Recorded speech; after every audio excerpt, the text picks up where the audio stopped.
Orest, thank you very much for joining me today. I'm excited to have you on the podcast. And as a 53-year-old man myself, this is obviously a topic that is becoming more and more on my radar as I get older. So thank you for talking with me.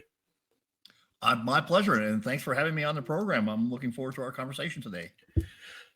If you just start about talking about a little bit about yourself and how your path through life has brought you to where you are and what you're doing today. Okay. So I'll be 71. Actually, I'll be 71 in just a few days. And I kind of was, grew up like a lot of people, grew up poor. My mom was the major supporter of my family. My father was kind of useless, so not particularly a strong role model.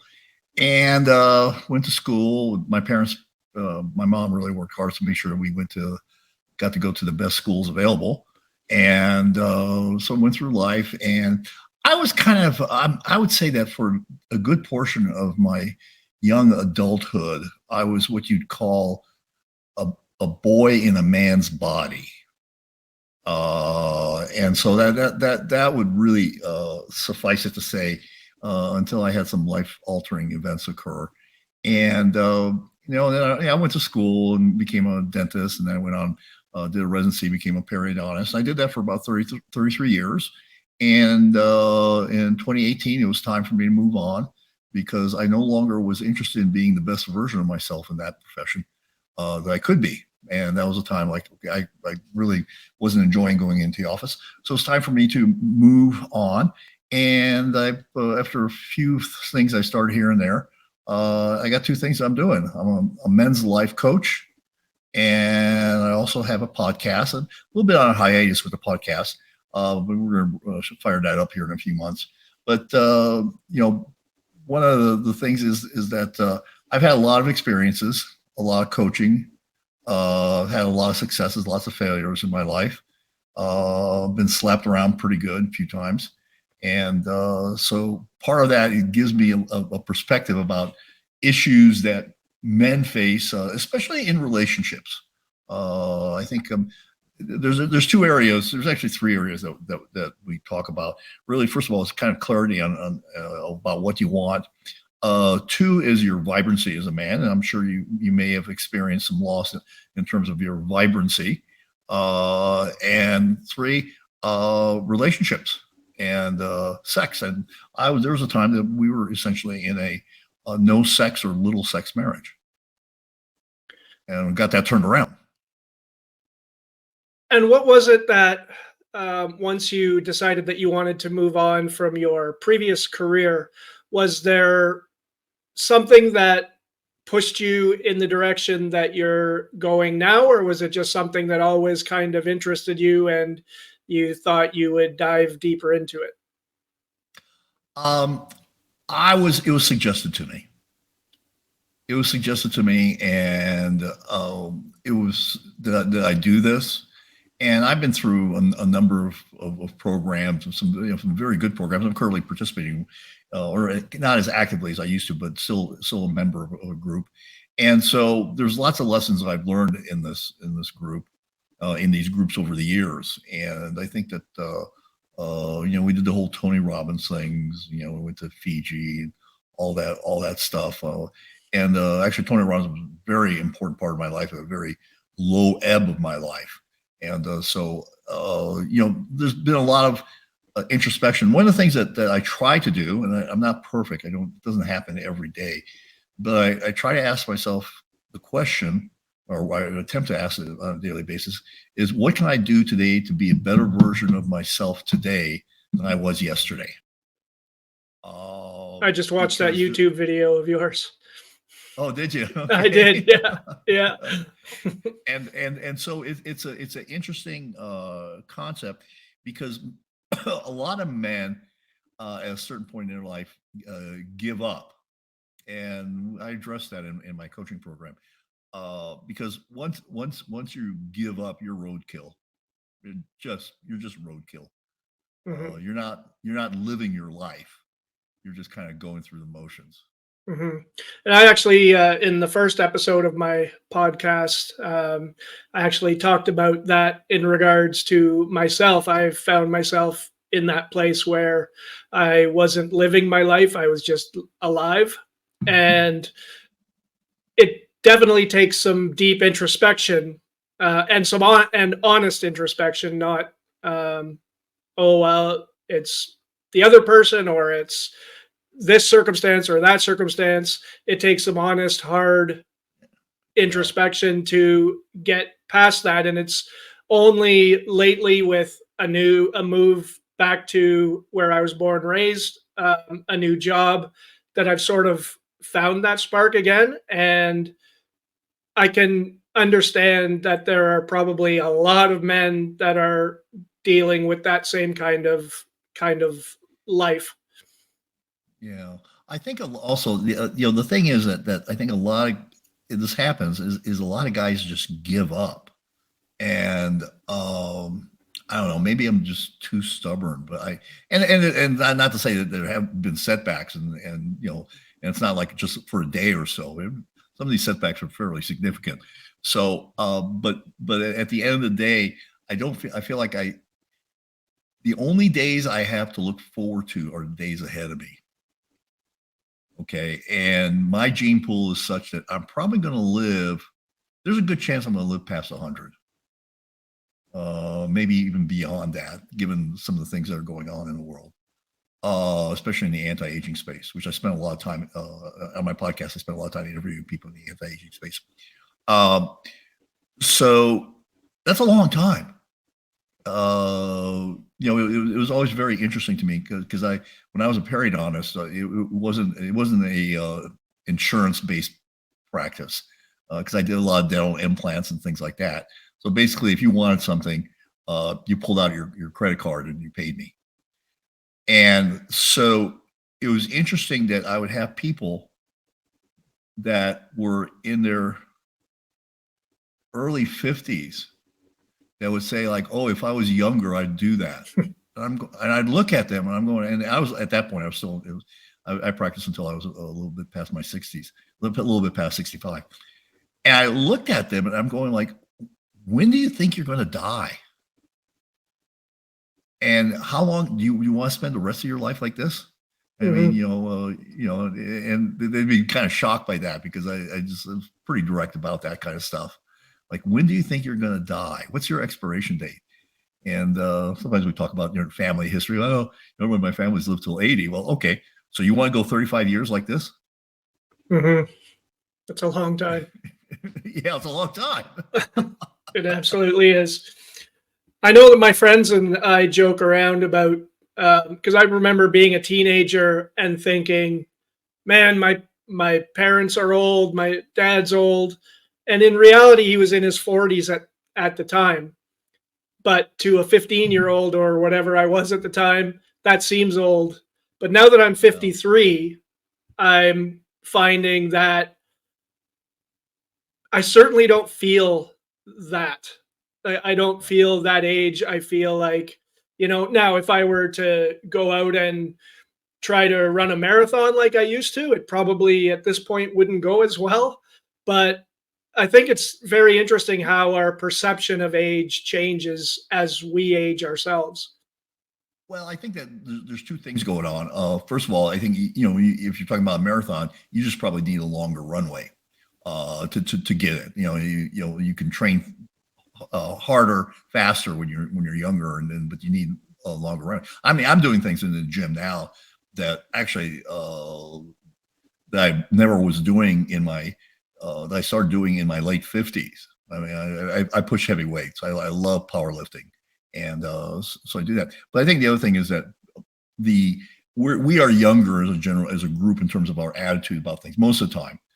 There are groups of people that are not, but we generally tend to be younger as a group in our things. So I think that's very true. But I think the perception again, attitude is everything. hmm I mean, that doesn't mean that shit doesn't happen and there isn't bad stuff going on, but attitude is everything, no matter what. And yeah, I mean, you see the YouTube clips of of the people that have basically no limbs and no legs, and they're up there being motivational speakers and things like that. And that's like, holy crap! I look at those, I'm going like, holy crap! I ain't got no excuses. I think part of my I'm not going to say my problem. Part of, I think, what happened to me was kind of the opposite of what Mhm. you just said. I think I had a lack of adversity. My family wasn't rich, but we were okay. Um, I I was never I never really faced anything, until the death of my mother. I was 29, but I never really had that push. And I know a lot of that comes from within. So what you were just saying about the motivational speaker with no limbs, definitely rings true for me. I think I could have benefited with, like, not that obviously, but some kind of adversity. And also, my parents were not the type to really push me too hard. So I kind of coasted a lot. And I'm finding now that I'm in my 50s, I'm realizing I don't want to coast anymore. I can't coast anymore because I'm going nowhere. Yeah, so, Scott, let me give you a tip here that I talk about in my program. At this point in your life, you can't blame your parents for shit going on in your Hmm. Yes, absolutely. at age 54, Yeah, that actually should stop. Uh, Now, it should stop when you're in your early 20s. It didn't yeah, stop. It didn't stop for me for quite a bit later.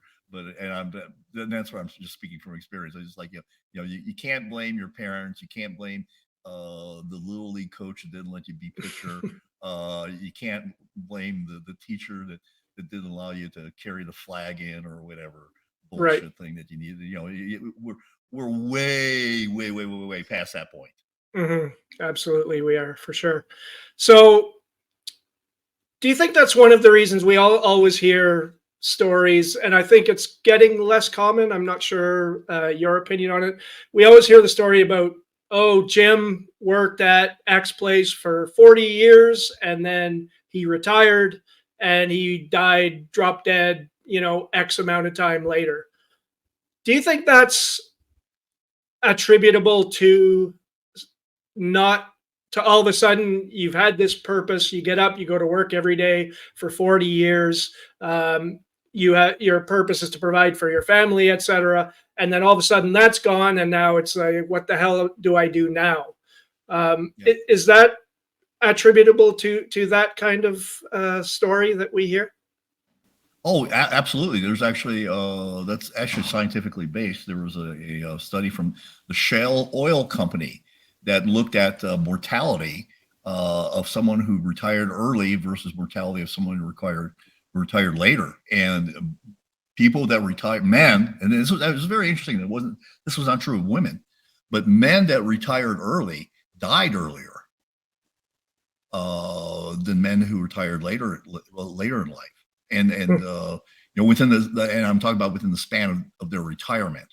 So if you retire at age 60, your chances of making the 65 are pretty slim. They're really slim.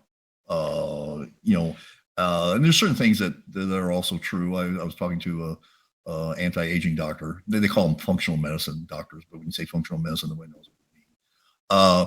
So basically, your lifespan, if you break a hip after the age of 60, is just a few years. Mm-hmm. It's injuries that most people don't recover from. There are things that a lot of people don't recover from. I had something that happened about a year and a half ago, and it was life altering. And I had some issues with diverticulitis, and kept on ending up going to the hospital and this and that and blah blah blah. And then they had to do what they call an ostomy. I don't know if you know what that is. That's where they cut a hole in your intestine. They separate it from your rectum, and you shit into a bag that's taped to your stomach. Okay. Yep. Okay, so and you have no control. I mean, there's no sphincter on that intestine, so you have no control of when you shit and when you and it took us about 3 weeks. Us, I'm saying my wife, who's an absolute angel, to figure out how to get that stupid bag to stick. Because we go to these wound healing clinics and they have tried this and tried to do that, and none of that really worked. And it was part of the way it was the way that the incisions were done. And I'm not criticizing the surgeon who did it. It was just we all heal differently, and so it was just how all that was going. But my mornings for several months consisted of waking up and laying there and literally shitting on myself. And then my wife with Angel would be clean it up, and that happened to me when I was age 69, and my biggest fear was becoming decrepit. Mm-hmm. Because you see this often. You see this this guy's very vibrant in the gym and this and that, and he's not there for a few months, and then he comes back and that person is a shadow of themselves. And that was my fear of becoming I was very, very much afraid of becoming a shadow of myself. And I made sure that didn't happen. There were several strategies that I engaged in to make sure that didn't happen. But that's this is a thing that we face. What advice would you give to men that are approaching that time when it is going to be time for them to retire and they are wondering what next? Never retire. Yeah. I say that facetiously because my wife says as I'm working on this stuff, she hasn't seen me work so hard in ages. Don't retire, or if you do, have something meaningful to do. And I don't mean have again, you see this at every Starbucks at 7 o'clock in the morning. There's a bunch of old guys with baseball caps and newspapers sitting around talking to each other. That's not particularly good. I think the other thing is to hang around with people that are a lot younger, which I've been able to do through several different things that I'm working with. And I think that's also important to keeping youthful. And the other thing I'm going to touch on this, and I've done several podcasts on this subject. One of the things that most men don't realize is that their testosterone levels are really down. And I've been on testosterone optimization for over 25 years. And one of the reasons I think that I do so well, again, I'm not a physician, so you're responsible for your own shit. Before you take anything, consult with the appropriate professional. So there, I got my disclaimer that my intellectual property lawyer wants me to say. And it is a incredible antidepressant. First off, that's the first thing. And I have friends that are also on testosterone, and every once in a while, for some whatever reasons, they go off and they notice it immediately. It's the half-life of testosterone is about 8 to 10 days, and so if you go off of it for a week, then you're down to 50% of what you were at, and so in 2 weeks, it's essentially out of your system, and so it's very noticeable, and I can see. I could tell you when I walk into the gym who's taking testosterone, who's not. It's just real obvious. The other thing is that most people don't understand that testosterone values are going down generationally. And it's actually affecting more and more young men in their 20s and early 30s. It's actually it's a situation where some of the doctors that treat low testosterone say that they are seeing men in their 20s with lower baseline values than men in their 60s. Hmm. And what is that attributed to? Is there? Well, there's lots of stuff going on with something, the term called endocrine disrupting compounds, EDCs. The plastics, the GMOs, all that stuff that we have, and there's a study it was a paper in the Journal of Physiology. Okay, now just so you know, the Journal of Physiology is a highly refereed journal.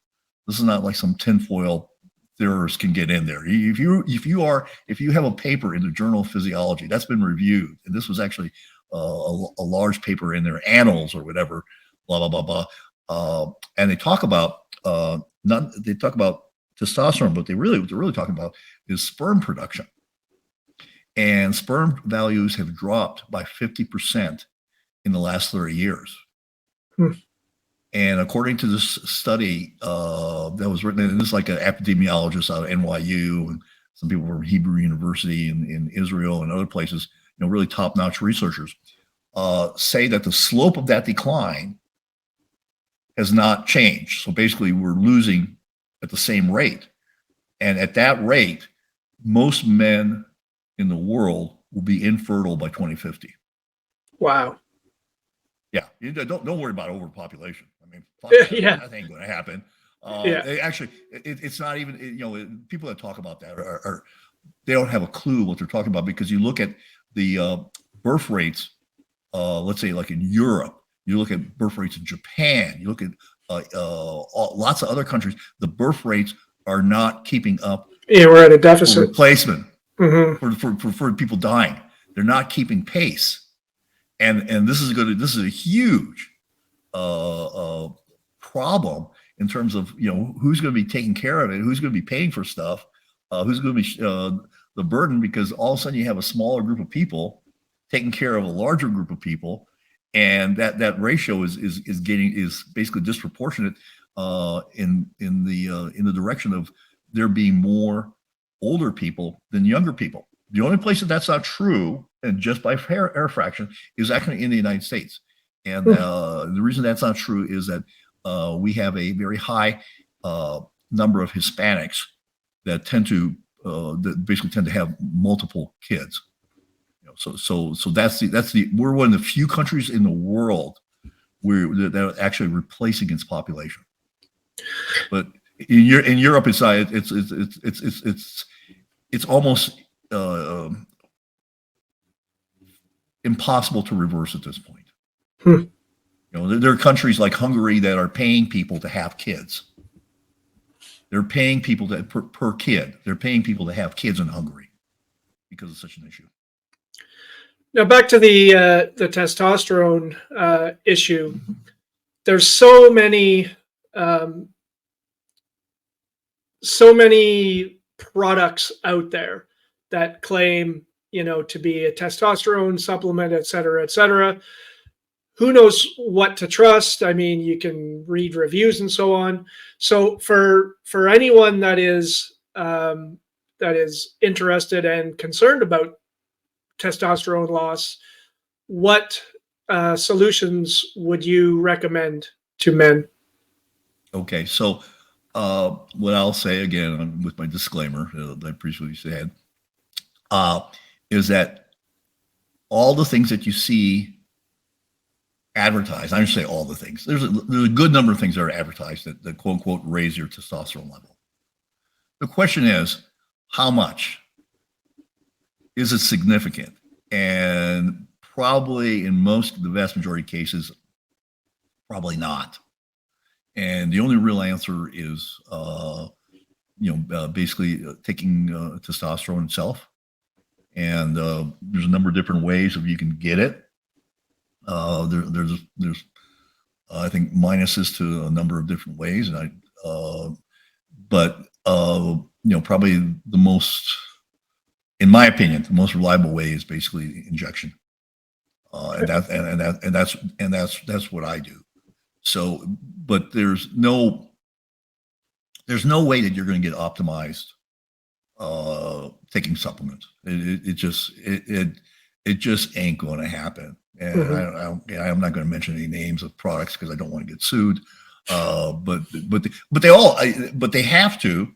The majority of these products have to be able to actually substantiate the concept that they raise your value. But the question is it noticeable that you're going to notice? Mm-hmm. Like I said, I notice when I'm getting off my testosterone. My friends notice when they get off their testosterone. They're all, all of us are taking it via injection, and but it's very, very noticeable. And for some, it's actually, they become comatose almost and depressed when they get off. My next question was gonna be, what are some of the symptoms of low testosterone? Low energy, depression, brain fog, loss of muscle mass, putting on fat, and to a certain extent, like I mean, my family's fat. I have fat genes. There's no doubt about it. And I walk by carbohydrate and it just jumps right on my hips. And so I think those are the biggest things. And also low libido. And you see, oh, my husband doesn't seem to be interested in sex anymore. Well, probably got low testosterone. Mm-hmm. That might be one. That might be one of the things. The other misconception out there, and again, I'm going to say I'm not a physician.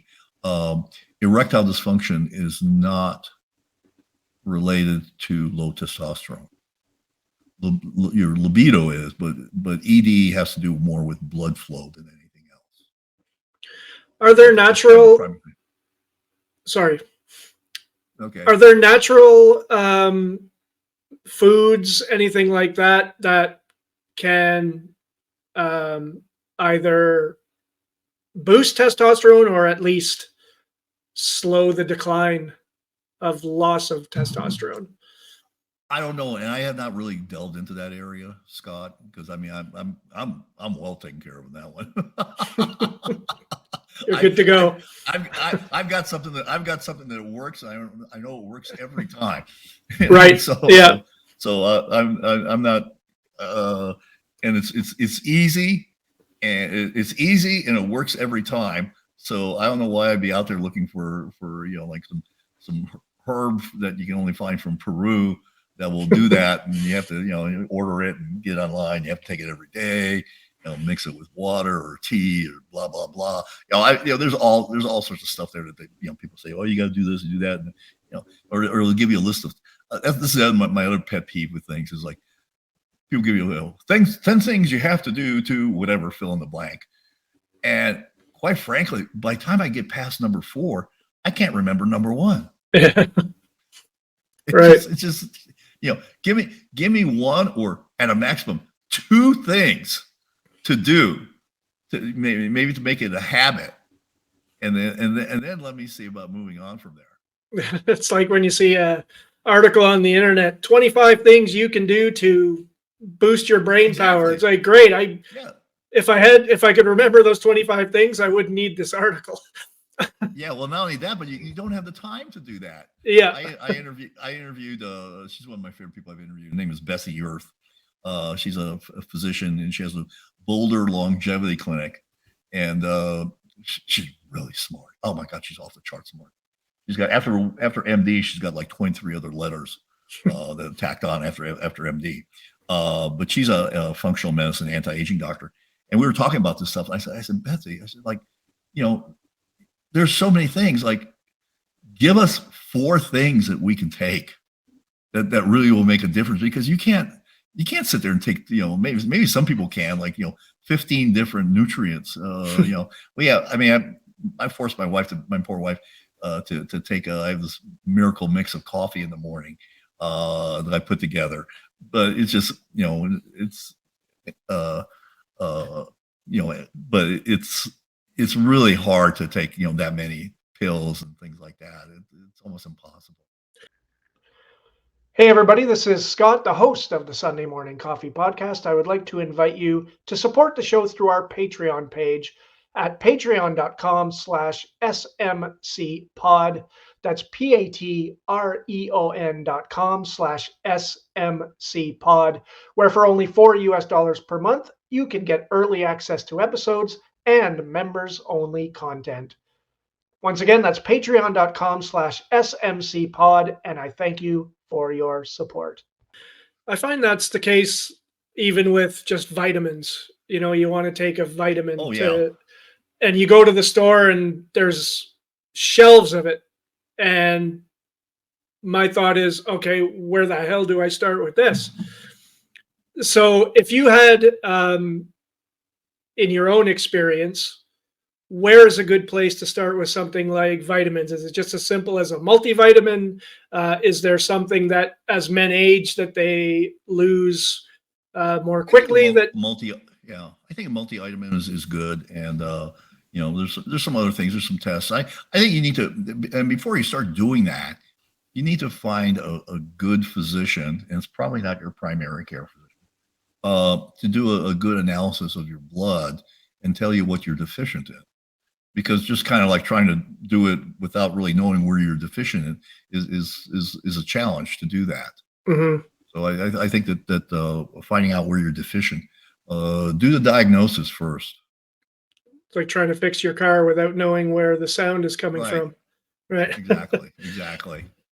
Now, mental health among men is thankfully coming to the forefront more. I read a statistic the other day that I'm not sure, hopefully, this is accurate, but the rate of male suicide versus female is something along the lines of 3 to 1. Hmm. Um, what is there something that you see that you've experienced that can explain that discrepancy? Is it just that men push those feelings down more? They want to be the strong, silent type. They don't want to feel like a burden, et cetera, et cetera. Or is there something mental health related specifically with men?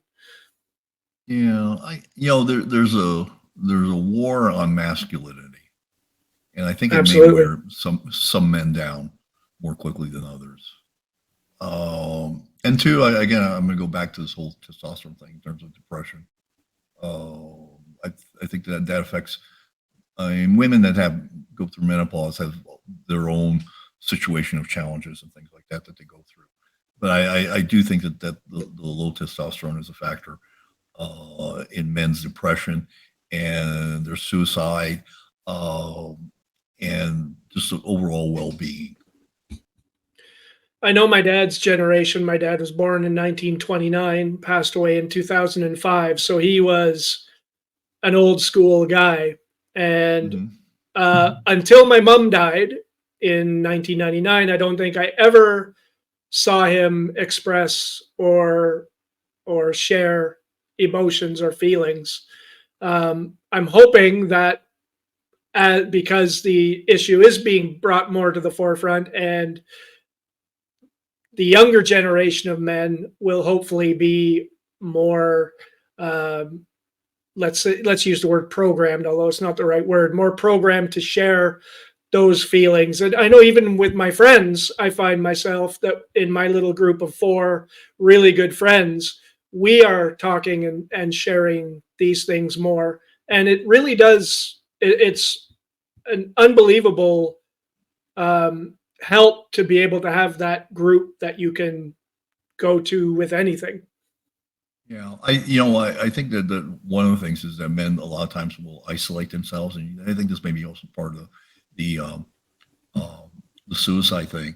I mean, I have a group of people that I hang with, and I'm very particular about who I hang with. Mm. I've actually told someone that I don't want them in my group. That was a funny conversation because they were totally floored by it. I'm But sure.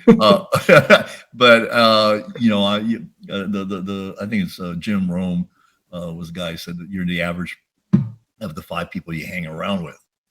And I think that's very, very true. So you have to be very careful about who you let into your inner circle and who you communicate with. And I think the stigma about expressing your emotions uh, is has been taken off a lot in terms of men. I'm not uh, I'm not a person who cries, uh, and I will, but sometimes I'll just break down after a while. Something like when my mother died, I cried about 2 months later. Hmm. And it was. I mean, I knew it was about that, but it wasn't that I was actively repressing it, but I just kind of, because of things that occurred when I was younger, I've been very good about repressing any kind of tears in any significant way. I will tell you though that uh, if you want to get me to cry in a heartbeat, uh, uh, t- take me to a movie like Lone Survivor or Black Hawk Down or something like that. I just, I just like, my kids laugh. Well, they don't laugh at me because they're really good, but they like know that like I need to. If we go see a movie like that, I need like a few minutes to collect myself before I walk out of the Yeah, theater. absolutely. I don't know what it is about those movies, and it wasn't always like that, but now it is. It's just I don't know why, but it's just yeah. I just get very emotional with those kind of movies, and like I said, people. I'm sure people wonder what the hell's going on.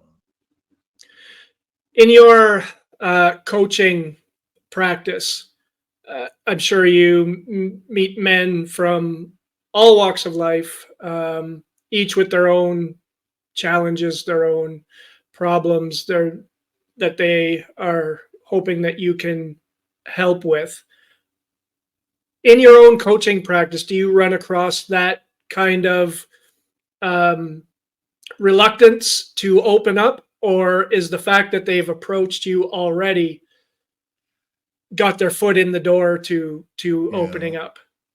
yeah. First of all, since it's one on one, it's there is no one else there, so it's just me and that person. And very quickly, I don't know why I've had this talent, but I'm really good at calling out people and their bullshit right away. I'll just tell you a funny story. My wife, she sells middle market companies. She's a merger and acquisition specialist, and usually represents the sellers. And so she quite often she'll have like little events for women at her cocktail parties, and sometimes we get like 16, 20 women, and sometimes we just get one. And there was this one time that we had just one, and this woman started telling this story, and I'm very attuned to people's story, and she was kind of going on with it, and I looked up at her and I said, I don't think you're telling us the truth. And that, like, you know, like it was a sucker punch. It was like, I mean, it was a slap across the face. You don't expect that. No, you don't expect anybody to say that to you. Yeah, exactly. They may think it. Yeah, they're sitting there having a glass of wine. You're having a glass of wine, and you come up with this, like, I don't, And my wife laughs because like she knows I do this, and after we got into it, it turns out she wasn't telling us the truth. She was making up this story, and so part of it is having a pretty good, pretty sensitive bullshit meter, and being able to drill down um, pretty quickly on things. And that's the difference also between coaching men and coaching women. Is that women, and a lot of people will tell you that, is that, and for guys, guys are always like, get to the solution, get to the solution, get to the solution. And I'm like that. Actually, my wife's a lot like that too in many ways. But a lot of times, the woman, before you get to the solution, she feels like she needs to be heard. And I've heard that I've heard from so many people that are in the coaching space, especially the ones that coach women. And it doesn't matter, whether you're a high powered executive or whatever. It's just like, just they need that expressive time, which is fine. Because men and women are very different people, and yes, there's only two sexes and there's only two genders. Stop that with that nonsense. Yeah. And so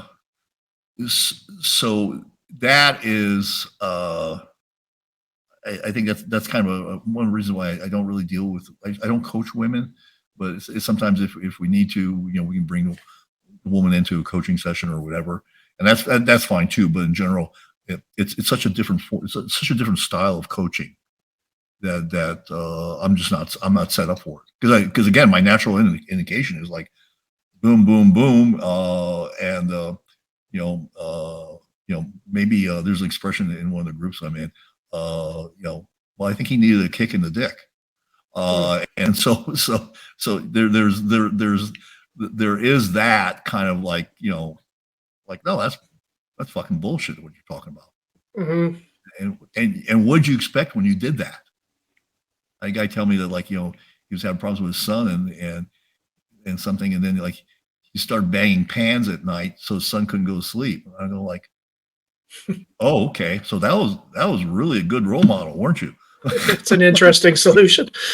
yeah, that was like, what did you think was going to happen? He was like going to wake up and respect your pot banging in the morning.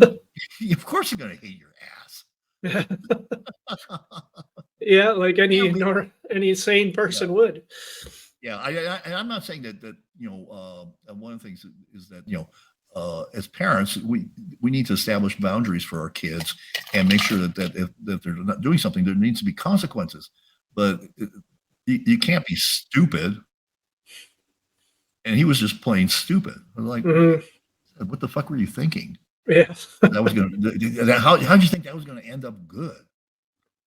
Yeah, I think the male instinct is to solve the problem. So when your wife, girlfriend, partner comes and says, "Oh, I'm having trouble with this," the first instinct is to, "Well, have you tried this? Maybe you should try." And that, I can speak from experience, doesn't work. No, it does not. No, it does not. And you should have, like, I don't know if I'm not even going to call it a rule, but like, shut the fuck up for a few minutes. Just listen. Absolutely. It's just yeah, I think that's kind of a funny thing, because eventually, I mean, you're eventually going to get there, and so it's kind of a funny thing. Yeah. So as we get older, I think a lot of people, both men and women, I know you'll have some insight on this, but we start to think that, oh, we're getting older, our sex life is going to, fade. It's going to become whatever. But it doesn't have to be like that. So what advice would you give to men who are going through something like that? Okay. Well, that's week 7 in my program. I'm not going to give that to you for free. Okay.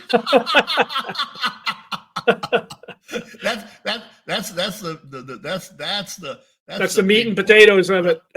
Yeah, I've got and this is, and since we talked about this, I do have a 10-step process, but we introduce it slowly. There's a couple of things that I can say. First of all, if you want to, and I refer to this, and my wife hates this, how to get laid more frequently without begging. Okay, so that's one, is that do not say, I want more sex. That's one thing you don't say. Okay. The second thing you don't say is, I want more sex. And the third thing, I think by now you should figure out what that I'm on to it now. Yeah. yeah. Because what you're really saying is that let me use your vagina for a few minutes. And after I'm done, you can have it back. It's a little used, but you can have it back. And there's really nothing in it for her. Hmm. So I think those things, and the other word that guys really hate is communication. Mm. That's a real important one.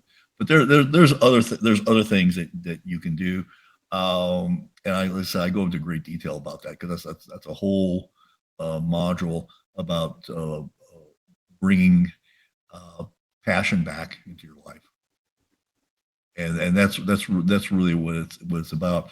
The challenge is that, and that is that most guys, especially if you have low testosterone, stop the hunt.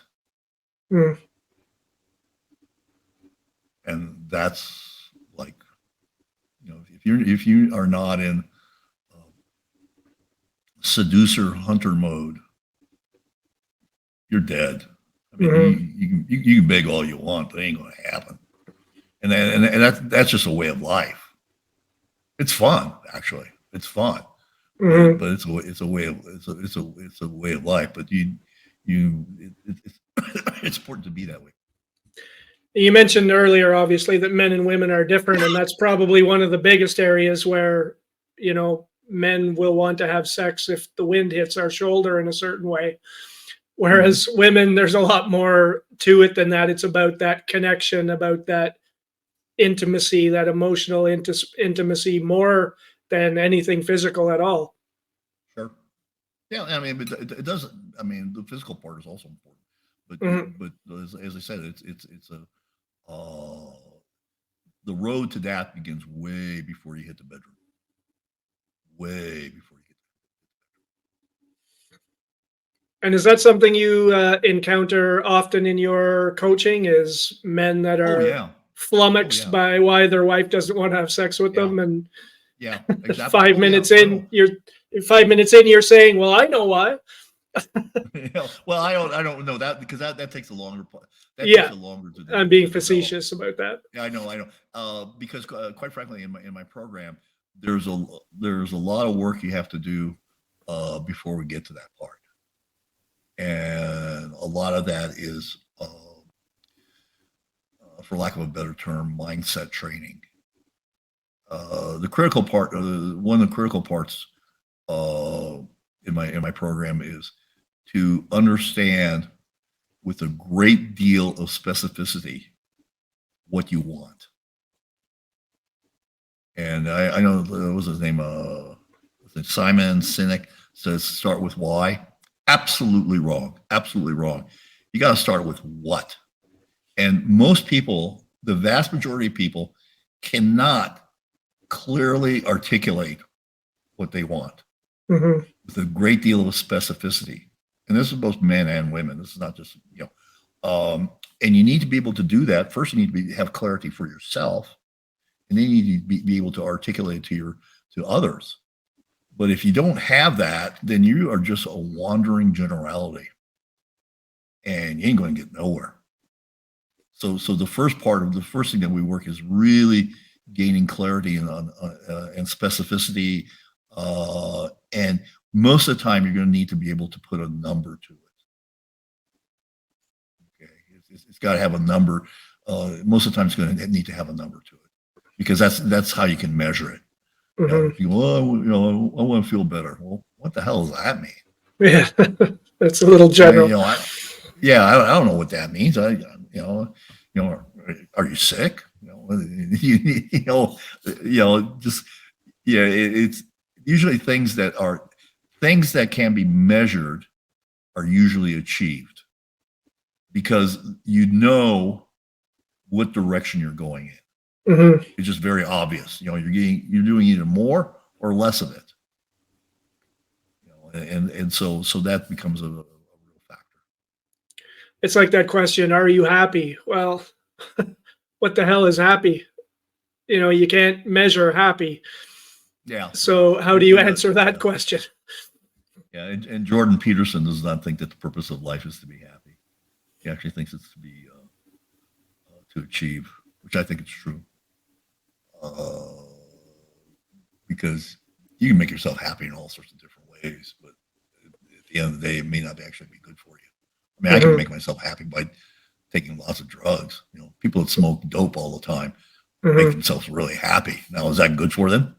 No, because I was talking about this with someone, and basically, you know, is the solution to your pain a productive solution?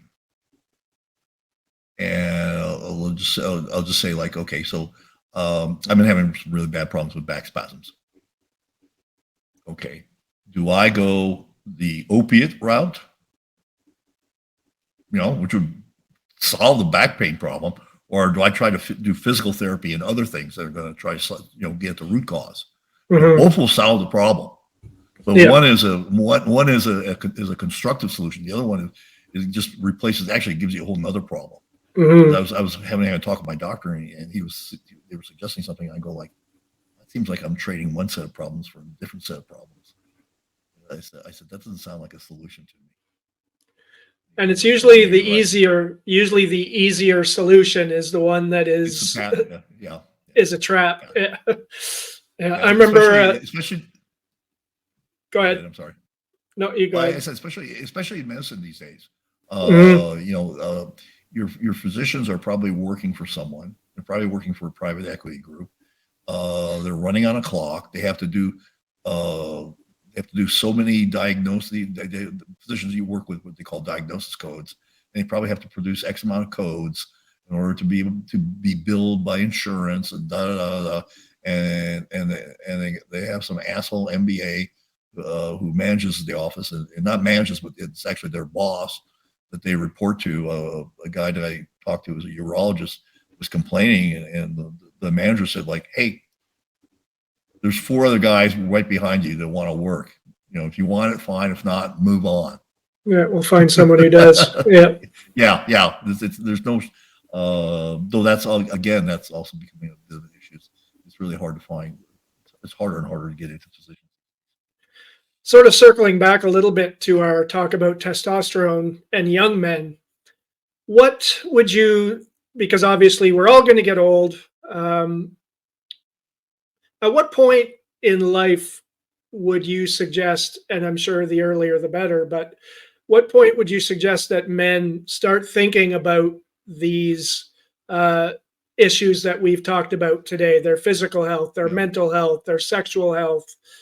Okay. Yeah, I'm going to base this on a situation where a friend of mine and the sons, uh, 25 and 23, and I don't know, they they were okay. So let me go back to this, kind of backtrack here.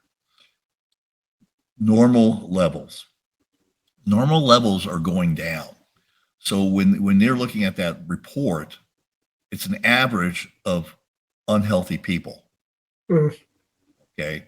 And those levels have been going on. There's actually a male normative aging study that was done, this huge study that documents generational decline.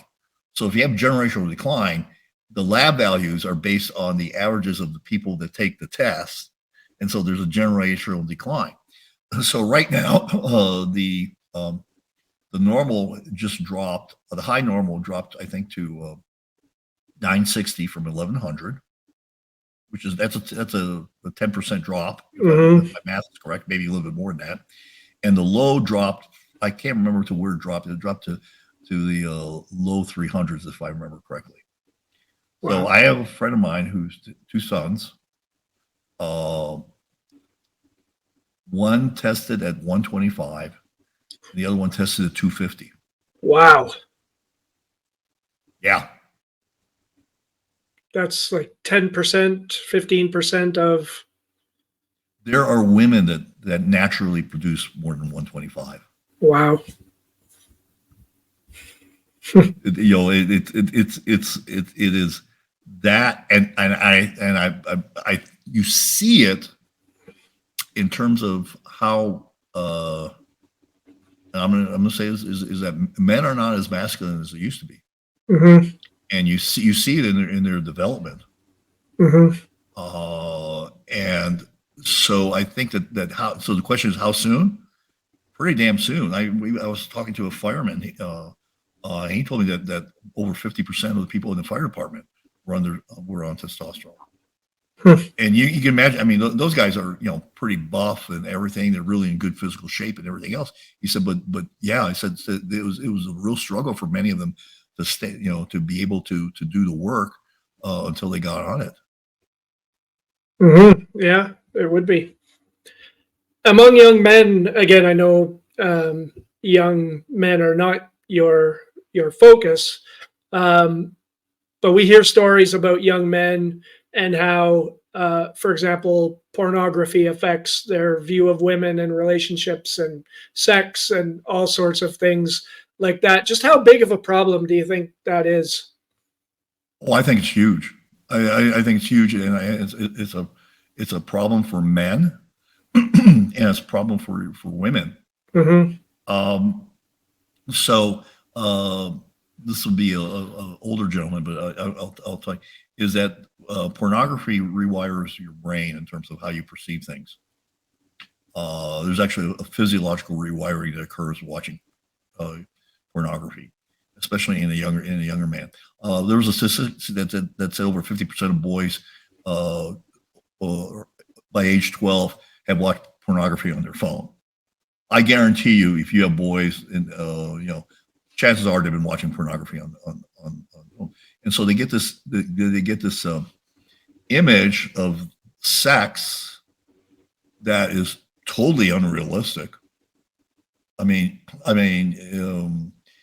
you've seen like documentaries on porn shows, those people are so jacked up. They got all sorts of stuff that they're taking, injections, all sorts of stuff, and it's all being faked out and everything else. And so you have this kid who thinks that's what it's going to be like, and it's not. Mm-hmm. And so they have this like and they think the girl's going to act like a porn star and all that stuff and blah blah blah blah, and that's just not reality. And so women are complaining like, where are the men? So it does affect. It affects actually, and as far as older men. So I don't know why people tell me these things. People just tell me things that I think it's kind of interesting. Like all of a sudden, like I can be at a party and people will tell me stuff like I'm into meeting them like 15 minutes and they're telling me stuff. And I was having a discussion with this guy, very buff man, 60 years old, airline pilot. The rest of his time is spent being a lifeguard at Malibu Beach in California. So you can imagine, just really, really buffing. And I mean, fuck, if I could have that body, I'd fucking. I mean, like I said, he was just chiseled and everything great. And we got talking and stuff, and then he's saying like, says, well, Orest, because he found out I was a life coach. Orest, he said, I have a hard time coming when I have sex. And I said, you mean when you're having sex with a woman? He goes, yeah. How about when you're watching porn? He goes, oh no, it's not a problem. I said, well, how much porn are you watching? He said, a lot. I go, that's your problem. Mm-hmm.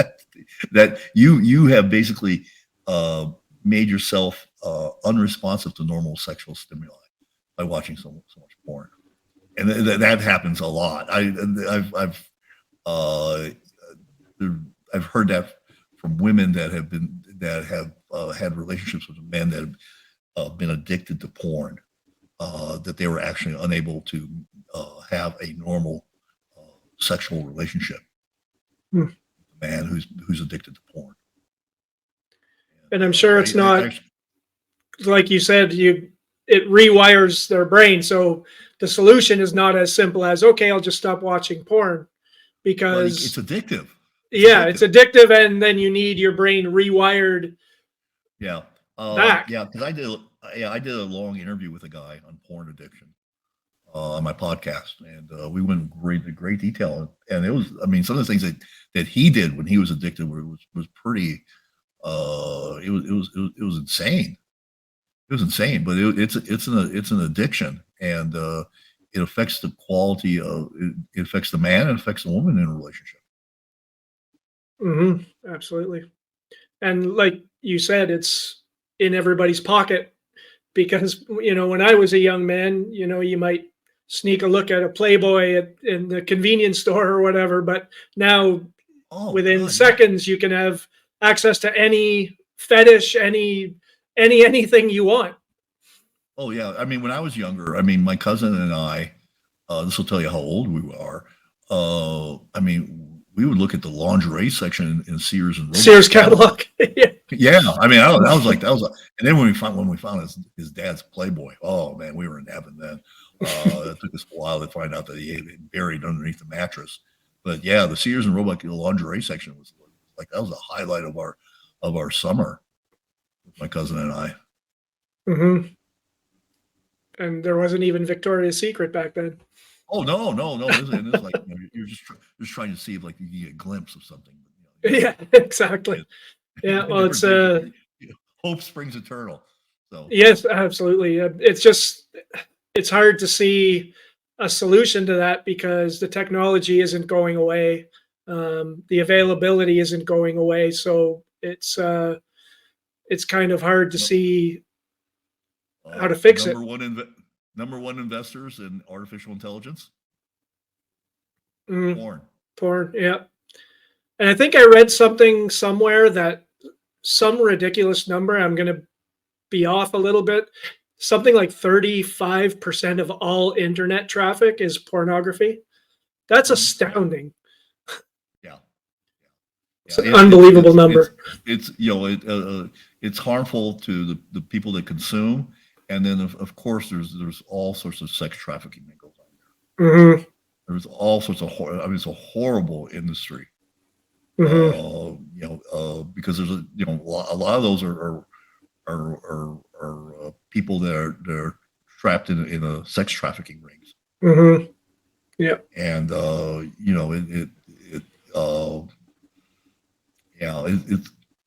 mean, it's just a horrible thing. Mm-hmm. Before we wrap up, if you just would like to share with my audience where we can find you online, website, social media, etc. I will be posting those links in the episode description for everybody. Sure. You can find my coaching program and my stuff at the www.thestandard.academy. Which I see below your image right now. Yep. Yeah. And if you put the magazine, MAGAZINE, if you put that in, you'll get my free digital magazine, which has a number of different articles, including one secret place to touch a woman, and it's not her clitoris because that's not a secret place. But you can get that, and you can also follow me at my podcast, which is oldguytalkstome.com. Spend a lot. I'm all over the place on podcast topics. We spend a lot of time on relationships, sex, anti-aging medicine, and then I can be talking about cigars and scotch. Probably the most famous person I've had some gold medal Olympian. Most famous person I think I've had on my podcast is Forrest Griffin, the UFC fighter. Oh yeah, I know Forrest Griffin. Yeah, and then I've had a number of people on my podcast that have been on Tim Ferriss and Joe Rogan. So that's my claim to fame. I got the same level of guests. A lot of stuff in the anti-aging process, and plus I just will say that if there's probably about 5 or 6 different podcasts, each with a little different slant on testosterone optimization, because we go into a lot of finding how to find the right doctors and all that stuff, because that is a challenge. I don't get my things from my primary care physician. Mm-hmm. but I do get them. Everything I do is with a prescription. Right. Well, that's great. Well, thank you for talking to me today. I really appreciate it. A lot of great information, and I recommend everyone check out your YouTube channel because, like I said, I was watching some of the videos earlier and found them very interesting. So I think this is going to be. I was just checking actually my statistics for my podcast today, and it seems that males from 45 to 60 are people that watch most. So kind of appropriate. Good. Absolutely. All right. Scott, thanks for having me on. It was a pleasure, and I enjoyed our conversation. As did I. Take care, Orest, and thank you again. Thank you.